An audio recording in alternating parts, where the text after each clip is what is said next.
الحمد لله نحمده ونستعينه ونستغفره ونؤمن به ونتوكل عليه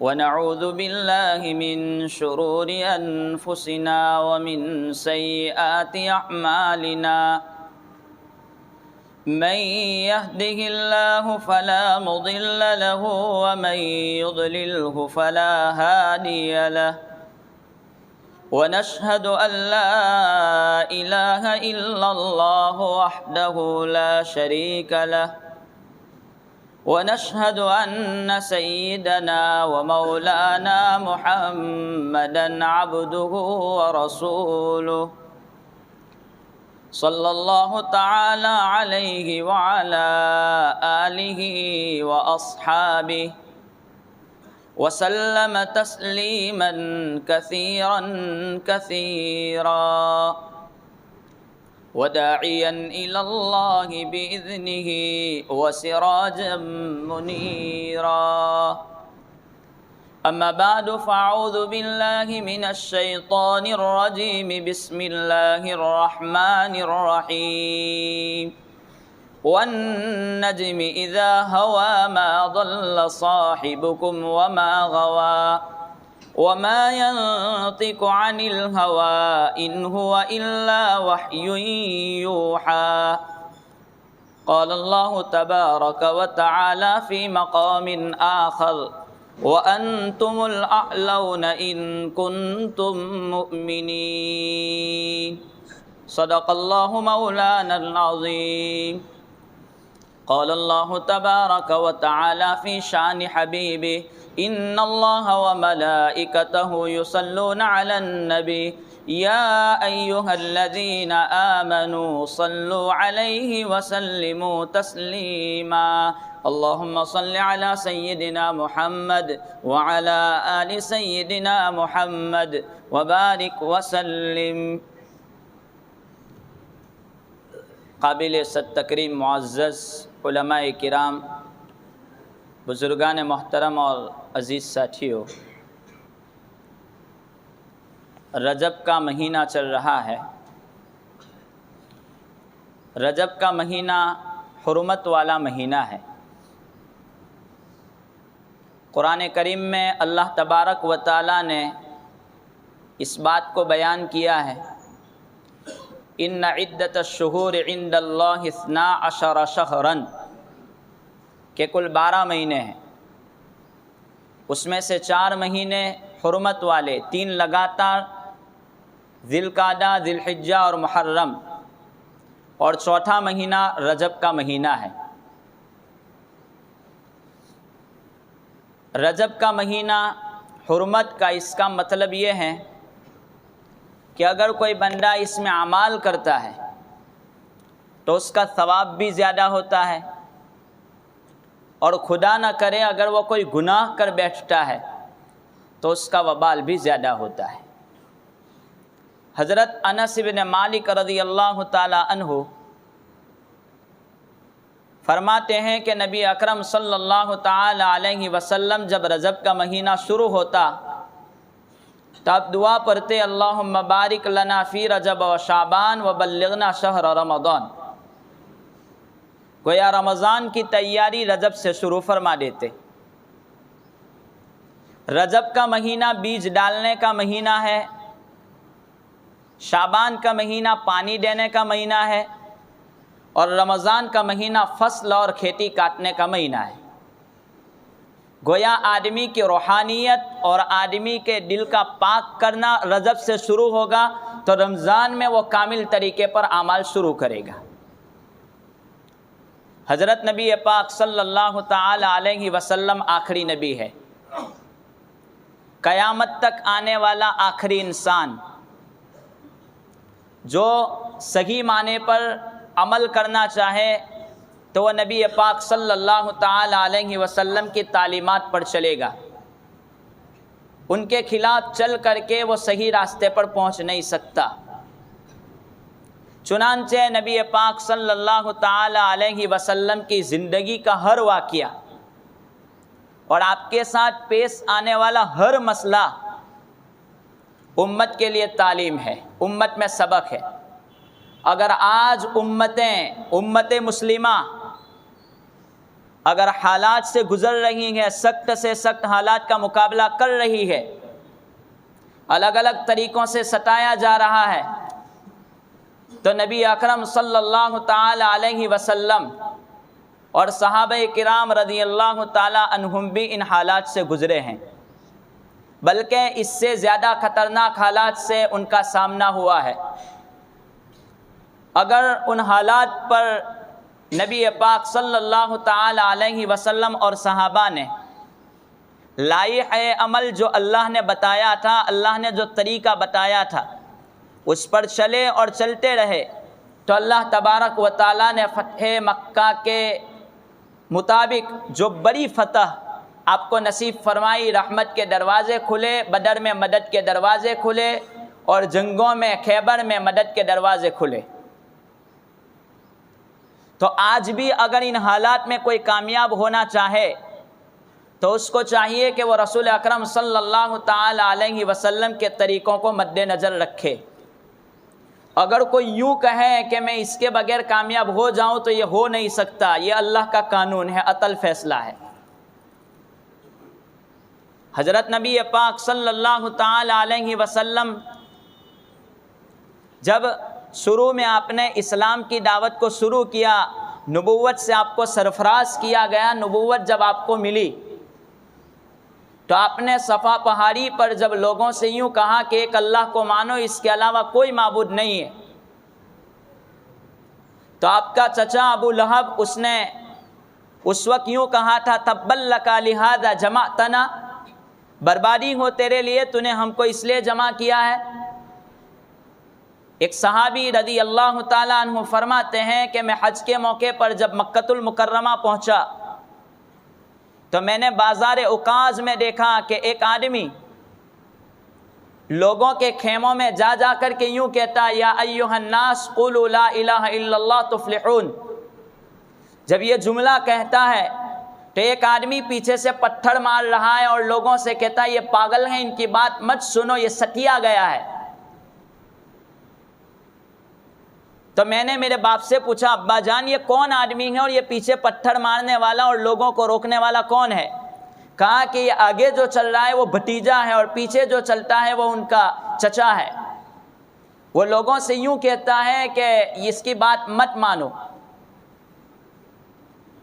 حضرت نبی پاک صلی اللہ تعالی علیہ وسلم اور صحابہ جب اسلام کے بارے میں ان کی دعوتیں ہو رہی ہے، مکمل ہوئی، شعب ابی طالب میں آپ کو 3 سال مکمل قید کر دیے گئے، اور ایسے 3 سال 1-2 دن کا مسئلہ نہیں، 1-2 مہینے کا مسئلہ نہیں، چند مہینوں کا مسئلہ نہیں ہے، بلکہ 3 سال لگاتار سردی گرمی بارش میں آپ شعب ابی طالب میں قید رہے۔ حضرت سعد بن ابی وقاص رضی اللہ تعالیٰ عنہ فرماتے ہیں کہ جس وقت ہمارے پاس کھانا ختم ہو گیا تو درختوں کے پتوں سے ہماری زندگی ہم گزار رہے ہیں، اور ایسے وقت میں ہمارا پاخانہ بکریوں کی مینگنیوں کی طرح نکل رہا ہے۔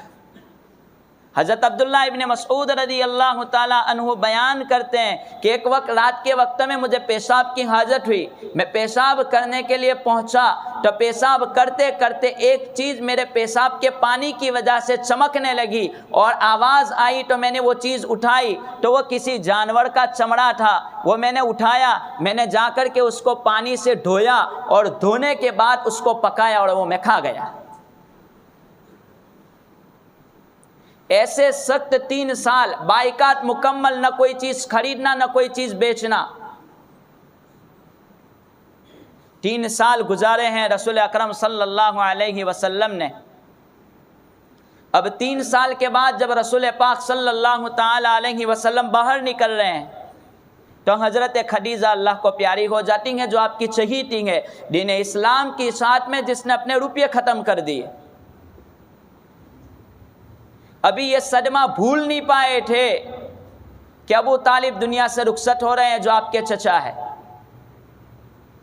حضرت نبی پاک صلی اللہ تعالی علیہ وسلم نے اس کو عام الحزن اور غم کا سال قرار دیا۔ مفسرین لکھتے ہیں جس کو عام الحزن کہا۔ تو یہ چیلنج تھا رسول اکرم صلی اللہ تعالی علیہ وسلم پر۔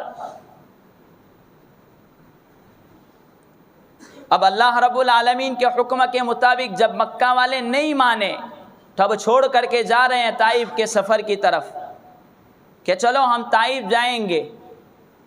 طائف پہنچے تو طائف میں آپ پر پتھروں کی بارش برسائی گئی۔ حضرت نبی پاک صلی اللہ تعالی علیہ وسلم طائف سے واپسی پر مقام نخلا میں نماز پڑھ رہے ہیں، اس میں جناتوں کی جماعت آ گئی، اور جنات پوچھنے کے لیے آئے تھے کہ آسمان پر شیطانوں کا جانا بند کیوں ہو گیا، اس کے جواب کے لیے آئے تھے۔ لیکن جب قرآن سنا انہوں نے نماز میں رسول اکرم صلی اللہ تعالی علیہ وسلم کا، تو وہ کہہ رہے ہیں قرآن سننے کے بعد انہوں نے کہا کہ ہم آپ کے اوپر ایمان لاتے ہیں، آپ کو نبی تسلیم کرتے ہیں۔ بتلانا یہ ہے کہ جو آدمی جتنا بڑا ہوتا ہے اس کو اتنے بڑے چیلنج کا سامنا کرنا پڑتا ہے۔ حالات جو گزرتے جائیں گے، جیسا چیلنج اللہ تبارک و تعالیٰ کی طرف سے ہوگا، اس چیلنج کا مقابلہ کرتے ہوئے آدمی کو اپنے ایمان کو ثابت کرنا ہوگا۔ ان حالات میں رسول اکرم صلی اللہ تعالی علیہ وسلم کی زبان سے کوئی شکوے کی بات، کوئی شکایت کی بات، صحابہ کی زبان سے کوئی شکایت کی بات نہیں نکلی کہ ہم حق پر نہیں ہیں، بلکہ وہ کہتے تھے حق پر ہیں اور حالات آئیں گے۔ آج کل ہم دو نماز کیا پڑھ لی، ہم کہہ رہے ہیں کہ یہ کیسے ہو سکتا ہے۔ چیلنج کا مکمل سامنا ہر حالات میں آئے گا۔ اللہ رب العالمین ایمان والوں کو آزمائیں گے، کافر بھی اللہ کے بندے، مسلمان بھی اللہ کے بندے ہیں۔ ایمان والوں کا امتحان ہوگا، اور اس امتحان کے بعد دنیا کی ٹیکنالوجی کے مقابلے میں، دنیا کی طاقت کے مقابلے میں اپنے رب کو ثابت کرتے ہوئے آپ کو کہنا پڑے گا کہ کچھ بھی ہو جائے میرا واحد رب اللہ ہے، جو کرنا چاہے کوئی اس کو روک نہیں سکتا۔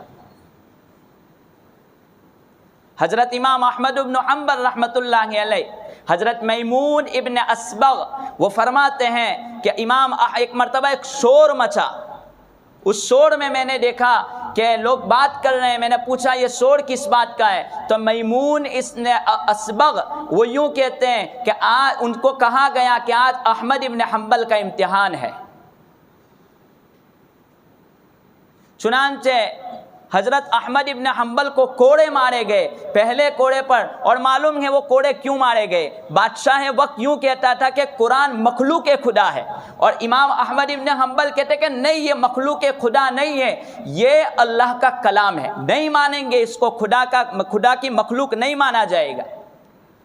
میمون ابن اسبغ کہتے ہیں جب پہلا کوڑا مارا گیا تو کہہ رہے ہیں کہ بسم اللہ، دوسرا کوڑا مارا گیا تو کہتے ہیں لا حول ولا قوت الا باللہ، جب تیسرا کوڑا مارا گیا تو کہتے ہیں قرآن اللہ کا کلام ہے، خدا کی مخلوق نہیں ہے، اور چوتھے کوڑے پر کہا اللہ نے میرے لیے مقدر جو کیا ہے، یہ مار میرے لیے مقدر ہے، اس کے بدلے میں میرا کوئی نفع ہے۔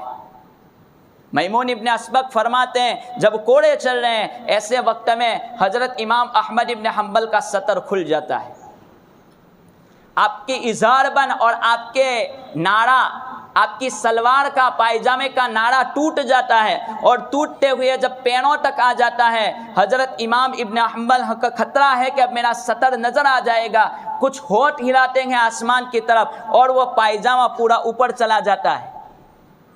چند دنوں کے بعد جب اس امتحان اور آزمائش سے احمد ابن حنبل فارغ ہوئے، تو فارغ ہونے کے بعد میمون ابن اسبغ پوچھتے ہیں کہ کیا حالت تھی، آپ نے آسمان کی طرف کیا کہا تھا؟ تو کہا امام احمد ابن حنبل نے کہ میں نے میرے رب سے کہا تھا کہ اللہ اگر میں اس معاملے میں سچا ہوں تو جانتا ہے، تو میرے سطر کو ان ظالموں کے سامنے کھلنے سے مجھے بچا لے۔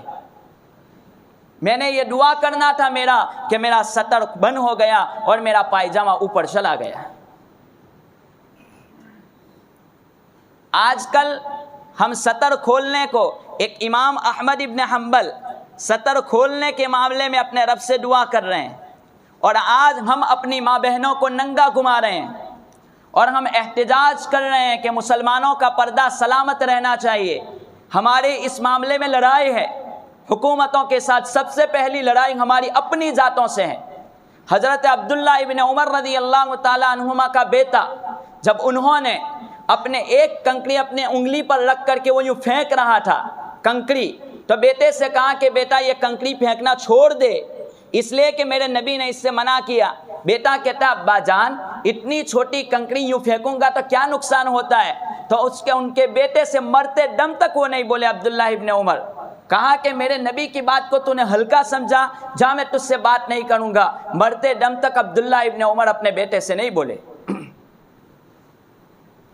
عبداللہ دوسرا منافقوں کا سردار ہے ابئی، جس کو ابئی کہا جاتا ہے، اور ایک عبداللہ کہ جب مدینہ میں مسلمان داخل ہو رہے ہیں عزت کے ساتھ، تو ایسے وقت میں دروازے پر کھڑا ہو گیا عبداللہ جو صحابی ہے رضی اللہ تعالیٰ عنہ، اور وہ یوں کہتے ہیں کہ آج میں مدینہ میں میرے باپ کو داخل نہیں ہونے دوں گا۔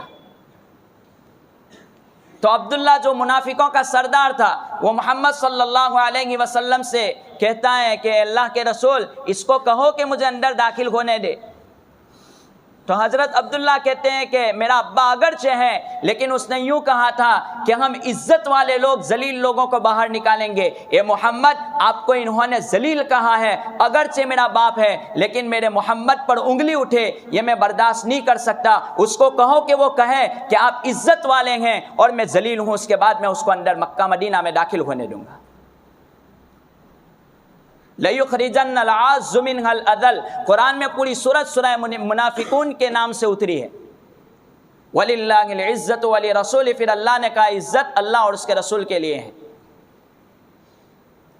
حضرت ابوبکر صدیق رضی اللہ تعالیٰ عنہ جس وقت تک لوگوں نے زکوٰۃ سے انکار کر دیا تھا، حضرت محمد صلی اللہ علیہ وسلم کے دنیا سے پردہ فرمانے کے بعد حضرت ابوبکر نے یوں کہا تھا اَيُنْقَصُ الدِّينُ وَأَنَا حَيٌّ، میرے ہوتے ہوئے دین میں کوئی کمی نہیں آ سکتی، میں زندہ ہوں اور دین اسلام کمزور ہو جائے یہ ہو نہیں سکتا۔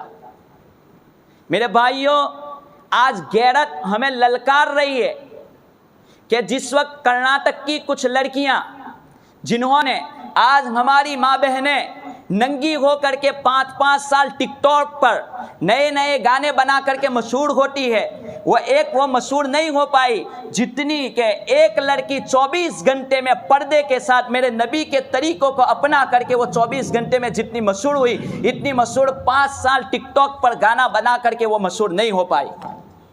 یہ ہے اسلام کی طاقت، یہ ہے اسلام کے طریقوں کی طاقت۔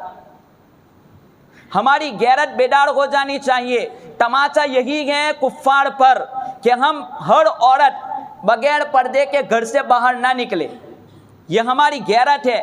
اگر میرے اسلام پر کوئی انگلی اٹھتی ہے تو میری غیرت یہ ہے کہ میری ماں بہن کو میں گھر سے باہر بغیر پردے کے نہیں نکالوں گا۔ ایسا نہیں کہ خالی احتجاج، ہماری زبان تو بول رہی ہے کہ بھائی اسلام کے خلاف یہ پروپیگنڈا ہے، اس سے کچھ نہیں ہو سکتا۔ 99% ہمارا جسم الٹی گواہی دے رہا ہے اور ایک زبان سچی گواہی دیتی ہے، تو جو ووٹ آپ کے 99 ہیں اس کی طرف فیصلہ نافذ کیا جائے گا، ایک ووٹ کی طرف فیصلہ نہیں ہوگا۔ زبان سے اسلام کی حقانیت بولنے سے وہ فیصلہ قبول نہیں کیا جا سکتا جب تک کہ 99 ووٹ آپ کے فیور کے خلاف ہے۔ انگلینڈ کا واقعہ کہ ایک آدمی مجھے سنا رہا تھا کہ انگلینڈ میں فٹ بال کے میدان پر 2 مسلمان کھیل رہے تھے۔ اس میں ایک مسلمان نے جا کر کے ٹیم کے مالک اور باس سے کہا کہ میں مسلمان ہوں، اور ٹی شرٹ پر شراب کے ایڈ کا لوگو جو لگایا جاتا ہے وہ میں نہیں لگا سکتا، اس لیے کہ میں مسلمان ہوں اور اسلام میں شراب حرام ہے۔ کہا کہ چل جا، تجھے 24 گھنٹے کے بعد جواب ملے گا۔ 24 گھنٹے کے بعد ایک آدمی 24 گھنٹے میں متعین کیا گیا کہ دیکھو اس کے حالات کیسے ہیں۔ دیکھا کہ رات کو نماز پڑھتا ہے، قرآن کی تلاوت کرتا ہے، شراب نہیں پیتا ہے۔ دوسرے دن وہ آیا، کہا کہ آپ کو اجازت، آپ بغیر شراب کی ایڈ والی ٹی شرٹ پہنیں گے، اجازت آپ کو۔ ایک دوسرا مسلمان بھی اس ٹیم میں تھا، اس نے کہا کہ چلو میں بھی اجازت لے لیتا ہوں۔ وہ گیا، کہا کہ جا تجھے بھی 24 گھنٹے کے بعد جواب مل جائے گا۔ دوسرے 24 گھنٹے ہوئے، اس کو بلایا گیا، آپ کو شراب کی ایڈ والی ٹی شرٹ پہننی پڑے گی۔ کہا کہ کیوں؟ وہ مسلمان کو اجازت دی، مجھے کیوں نہیں؟ کہا کہ اس لیے کہ وہ بندہ شراب سے بچتا ہے وہ بندہ مکمل اسلام کا فالو کرتا ہے، اور آپ کا مسئلہ الٹا ہے، آپ رات کو شراب پیتے ہیں اور صبح میں کہتے ہیں میں شراب کی ایڈ والی ٹی شرٹ نہیں پہن سکتا۔